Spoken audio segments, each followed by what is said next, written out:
goalkeeper, a long-standing goalkeeper for the mighty Kookaburras, joins us now from New Zealand, George Bazely. Good evening, George. Hi, Finey. Thanks for having me.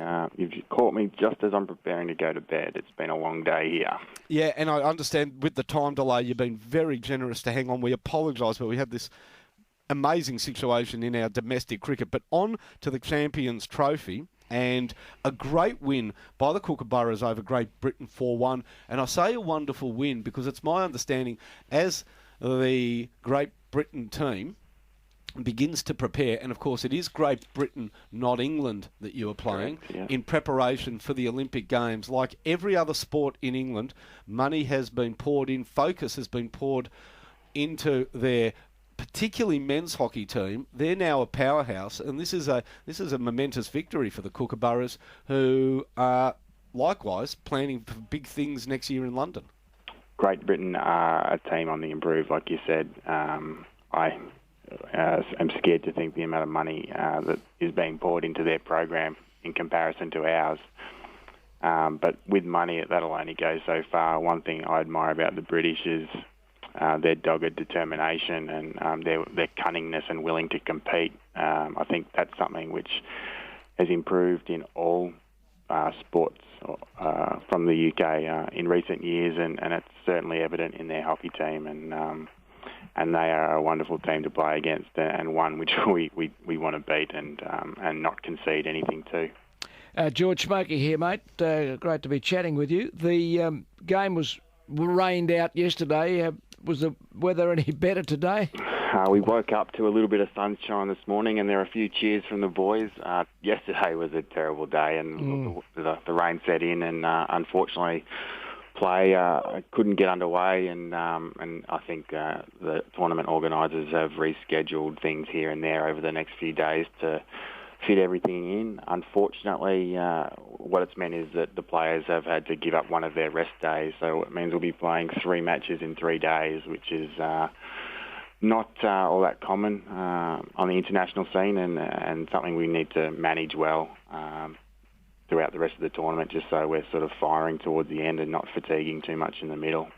To occasional watchers of Australian men's hockey, and I have to apologise here, but that does cover a lot of us, George. We love the Kookaburras, but we tend to tune in for the big events, World Championships, Champions Trophy, and of course Olympic and Commonwealth Games. 3 Matthews are making a difference. I speak of Butterini, Goads and Swan. They're all young guys in the team, but have been around for 3 years now, since Rick Charlesworth took over. We all started at about the same time, and they're starting to get some experience under their belt and getting their caps up, and you're really starting to see that shine out in their games. Matthew Butterini is one of the midfielders that is quite prolific and quite creative up front.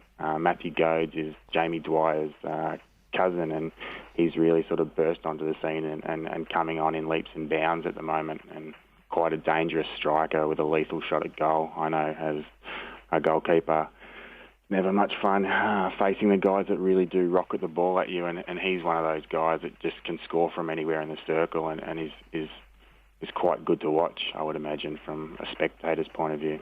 And the third, Matthew Swan.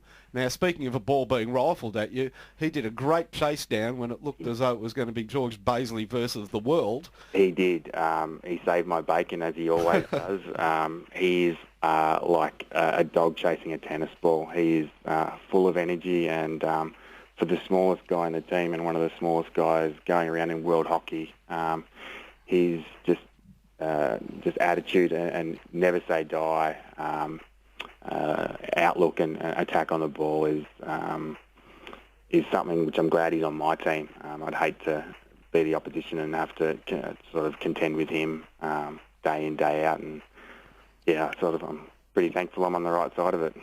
George, in his playing days, the coach was recognised perhaps as the greatest player in the world of his day, and he had an awesome record with the girls. I would think he'd be expecting nothing less than an Olympic gold medal. Is he a pretty tough taskmaster? He's the most demanding person I've ever met. But one thing which is really obvious in him is that he genuinely wants everyone to succeed, and he'll go to whatever measures need be to help them achieve their goals and their dreams. And he's been a great help to me, both on my hockey and life, and sort of I've copped some pretty big sprays from him and got some reality checks, which have been pretty hard to deal with at times, but you overcome them and you come out the other side as a stronger hockey player and a stronger individual. And I think that's what Rick is about, is creating a lot of leaders within the team, and strong individuals with strong character, and that shines out in our hockey. One last one, and then it'll be lights out, George, and off to bed.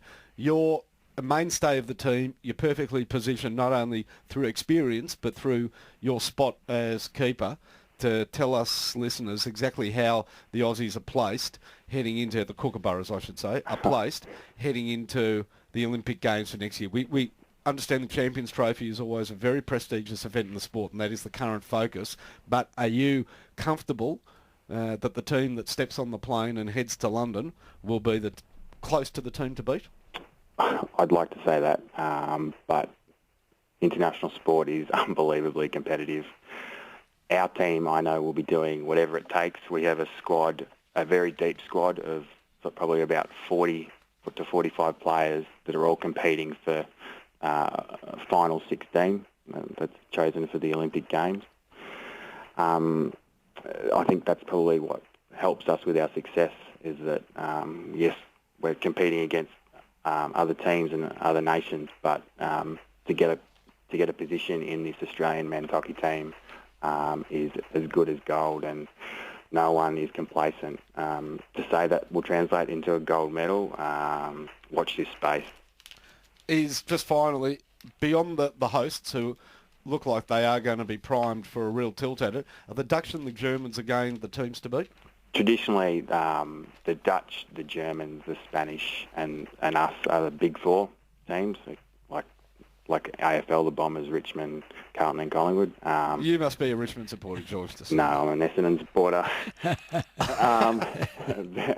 But we both just fainted, George. They're the ones to look out for, but you're seeing a rise from Great Britain, from New Zealand. Korea are dangerous on their day, and we're starting to see Pakistan sort of return to the heights of the 60s and 70s and restoring their proud hockey nation back to where it should be at the top. So it's pretty competitive. Top 8 teams, you could throw a blanket over. Great world sport. A team that we are immensely proud of. Correct. And wonderful to have a Vic boy that is a key member of the team and always so willing of his time. George, build up the energy for tomorrow. It's Pakistan, isn't it? That's correct. Okay, and then on to the... I think we've already done enough to guarantee advancing to the next round, but let's get that win against the Pakistanis and make sure their rise is not as quick as some people might think. Thanks, Finey. Thanks, Smokey. Good on you, George. George Bazely. He's an absolute gentleman, George. And you know, when we do these hockey interviews, things like hockey and netball, we just get caught up here at SEN, as we do in the newspapers, as we do on TV, with the big sports, footy, cricket, your racing during Spring Carnival. Yes. And we do sometimes tennis during the Australian Open, golf, golf during the President's Cup and Masters and things. And this is the team that travels the world and does us proud year in, year out. Yep. Have you ever heard a negative story about a hockey player? Have they ever done anything wrong? Have they ever brought the country shame on the country? There's no betting on the sport. It's a great game and a team that we should be immensely proud of.